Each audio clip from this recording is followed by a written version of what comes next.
তোমার কাছে কি ঝগড়াটে মেয়েদের ভালো লাগে? দেখো, যেই সব বউরা জোরে কথা বলে চিল্লায়, আমার মনে হয় সেই সব বউরা হচ্ছে হাজবেন্ডের জন্য আশীর্বাদ।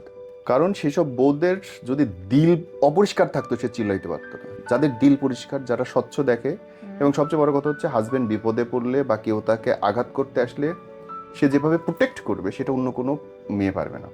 তো যেসব বউরা চিল্লায় চিল্লায় কথা বলে, যারা উত্তেজিত হয়ে যায়, কোনো অন্যায় দেখলে সহ্য করতে পারে না, কোনো অত্যাচার হইলে মানতে পারে না, তারা হচ্ছে স্বামীদের মাথায় থাকার যোগ্য।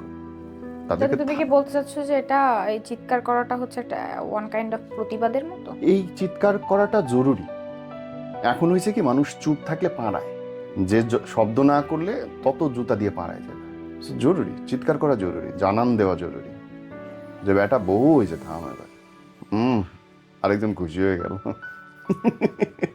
I could understand man.